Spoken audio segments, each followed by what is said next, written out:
नमस्कार, मैं से डॉक्टर पुनीत पांडे।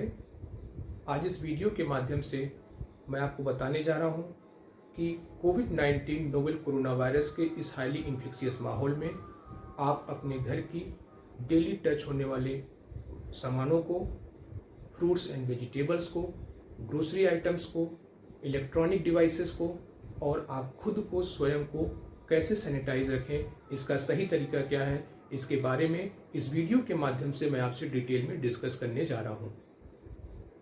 सबसे पहली बात तो यह है कि जो नोवेल कोरोना वायरस SARS-CoV-2 है, यह अलग अलग सर्फेसेस पर वहाँ के इन्वायरमेंट के हिसाब से, टेम्परेचर के हिसाब से और ह्यूमिडिटी के हिसाब से अलग अलग समय तक, कुछ घंटों से कुछ दिनों तक सरवाइव कर सकता है।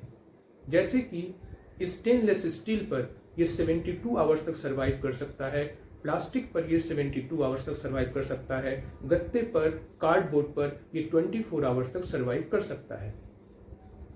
ऐसी स्थिति में जब भी हम अपने घर से बाहर जाते हैं और बाहर से कुछ घर के सामान, कुछ वस्तुएं लेकर घर में आते हैं, तो हमें सबसे पहले कुछ विशेष बातों का विशेष ध्यान रखना चाहिए। जैसे कि जब भी हम घर के अंदर आएं तो सबसे पहले अपने हाथ को साबुन से 20 सेकंड तक अच्छे से हैंड वॉश करें।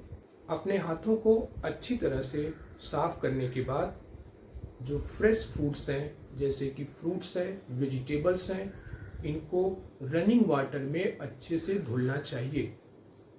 कभी भी फ्रूट्स और वेजिटेबल को डिटर्जेंट, साबुन या ब्लीच के द्वारा साफ नहीं करना चाहिए, क्योंकि फ्रूट्स और वेजिटेबल्स ये पोरस होते हैं। ये डिटर्जेंट या सोप के पार्टिकल्स को एब्जॉर्ब कर सकते हैं और वो पार्टिकल्स, वो रेजिड्यू जो फ्रूट्स और वेजिटेबल्स के द्वारा एब्जॉर्ब किए गए हैं, वो भोजन के माध्यम से आपके स्टमक में पहुंच सकते हैं और आपके स्टमक में पहुंचकर ये नोजिया, वोमिटिंग, डायरिया या गैस्ट्रोइंटेस्टाइनल प्रॉब्लम्स क्रिएट कर सकते हैं। इसलिए ध्यान से कभी भी फ्रूट्स को, वेजिटेबल्स को साबुन से, डिटर्जेंट से या ब्लीचिंग से या किसी सैनिटाइजर से नहीं धुलना चाहिए। इनको सैनिटाइज करने के लिए हमेशा रनिंग क्लीन वाटर का ही प्रयोग करना चाहिए। दूसरी बात आती है मिल्क पैकेट्स की। आप मिल्क पैकेट्स को भी रनिंग वाटर में ही धुलिए। रनिंग वाटर में उसको क्लीन करने के बाद तुरंत मिल्क को एक बर्तन में आप निकाल कर उसे अच्छे से बॉयल कर लीजिए और पैकेट्स को जितनी जल्दी हो सके डस्टबिन में डिस्पोज कर दीजिए। इसके बाद जो पैक्ड फूड आइटम्स हैं, जैसे कि बिस्किट है, ब्रेड है और दूसरे पैक्ड फूड आइटम्स हैं, उन्हें भी रनिंग क्लीन वाटर में साफ करने के बाद उन्हें किसी दूसरे कंटेनर या स्टोरेज बॉक्स में शिफ्ट कर देना चाहिए और उनकी जो रैपर है, उनके जो पैकेजिंग है, उसे रिमूव करके उसे डस्टबिन में डिस्पोज कर देना चाहिए। साथ ही साथ इस बात का भी आप ध्यान रखें कि वो जो डस्टबिन है वो बच्चों की पहुंच से दूर हो।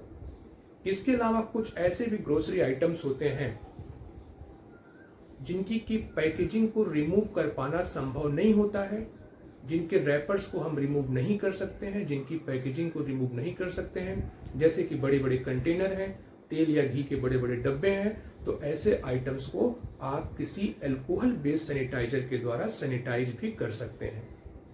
इसके अलावा हमारे घर में जो डेली टच होने वाले ऑब्जेक्ट्स होते हैं, जैसे कि दरवाजे के हैंडल है, टेबल है, चेयर है और बहुत सी वस्तुएं हैं, इन्हें आप डिसइंफेक्टेंट या अल्कोहल बेस्ड सैनिटाइजर के द्वारा ही सैनिटाइज करें।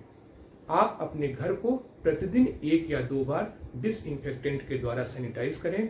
घर की इलेक्ट्रॉनिक चीजें जैसे कि mobile phones, TV, laptop, keyboard, doorbell, switches, ऐसी चीजों को अल्कोहल बेस्ड सैनिटाइजर के द्वारा ही सैनिटाइज करना चाहिए।